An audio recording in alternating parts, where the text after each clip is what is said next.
Hey guys, and welcome to the Working Money channel. So guys, amidst this crypto market dump, we just got a newsflash. NYSE owner delays Bakkt Bitcoin's futures launch to 2019. So Bakkt has been delayed. The original date was December 12th, and now it's looking like it's happening in 2019. It looks like the crypto market may not get a December boost from Wall Street after all.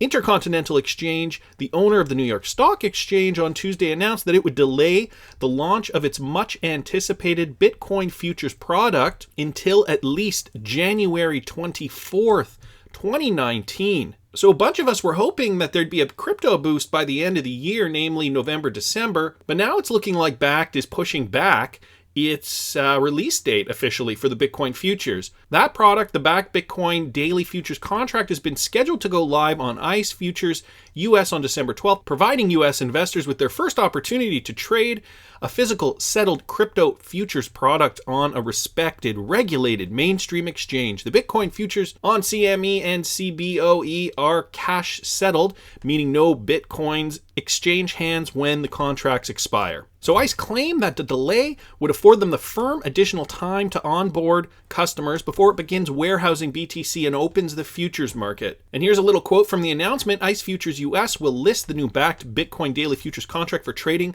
on trade date Thursday, January 24th, 2019, subject to regulatory approval. So it looks like they're waiting for approval. Regulation, see what I mean, guys? I mean, governments just drag their heels, and who suffers? Us. And I mean, this could never be predicted. Well, I guess in one way, it's always predictable that the government's going to drag its heels, but that's for another video maybe. The new listing time frame will provide additional time for customer and clearing members onboarding prior to the start of the trading and warehousing of the new contract. So Bakkt's getting pushed back, and some retail traders are getting a little frightened. Bitcoin capitulation, long-term hodlers now selling Bitcoin, says Genesis Trading CEO. So Bitcoin hodlers are really losing faith in the Bitcoin and the crypto market. Crypto market sell-off is starting to convince some long-term Bitcoin holders who first bought Bitcoin in early 2017. So you got to remember, early 2017, the price was very low at that time, probably around $900, $950, something around there, $1,000 maybe, $1,050, maybe $1,100. From what I remember, it was around there.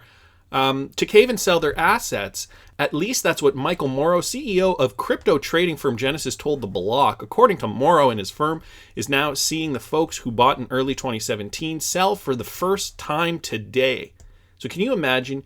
You waited for your Bitcoin to rise and you saw highs of 20,000 per coin. Then you saw the crash. You've endured this crash. You saw Bitcoin settle at around $6,500 per coin, and it was chilling in that resistance level for a while, right? Nevertheless, I guess you're still up money if you bought in early 2017, but boy, what a ride. And we scroll down here. Investors who bought in quarter one would have secured Bitcoin somewhere between $900 and $1,300, right? That's what I said approximately. They then watched their assets surge to an all-time high of around 20,000, so 19,783.06 on December 17th. 2017 prices have steadily decreased in 2018 before stabilizing. Okay, I said all that. So that stability was rocked last week when prices suddenly plummeted. And yeah, the whole market is plummeting. But guys, you got to remember your XRP position, it has not fallen nearly at the rate that all these other coins have fallen.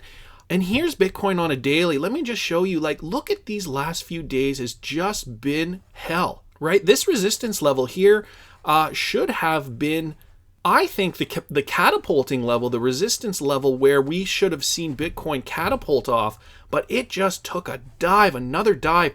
And just to put things into perspective here, now we're retracing into a level for Bitcoin. And I'm just going to talk about Bitcoin just because it's the leader of the pack. Still, XRP's in number 2, climbing up there. But I'm going to tell you why you guys are happy you hold XRP.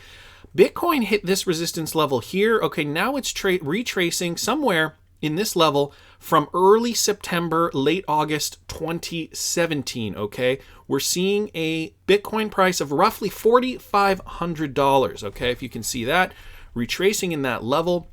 And so to put things into perspective, XRP has not seen the same kind of decline, right? We're still we had this bump up here in late September 2018, and so XRP is now trading in the same resistance levels as we saw only maybe about a month ago. So yeah, it shot up, it came down a bit, and we see these long tails here on the chart, on these candlesticks here, but ultimately the pressure was not enough to make XRP dump down to new lows. And so if XRP were to have dumped the same way other coins were to have dumped, we probably would have seen it in a sub 20 cent level. I'd say probably between 15 and 19 cents.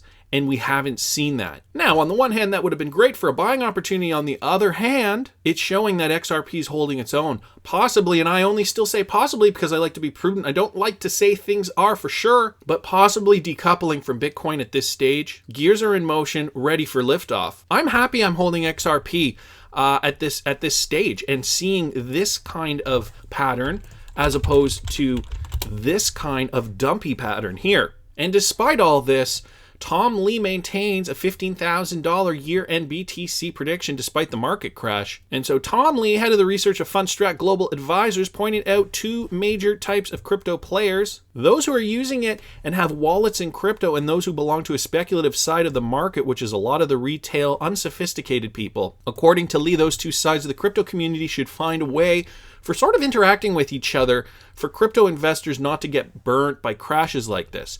So he's still predicting a 15,000 year-end Bitcoin. Bakkt's getting pushed back to January 24th, end of January, so another 2 months away, guys. All these developments seem quite interesting. I guess we'll see what happens in the next couple of months. But I want to hear what you guys think. Please subscribe to the channel if you haven't already. Like the video if you like the content I'm providing. I always love hearing your comments. See you in the next one, guys.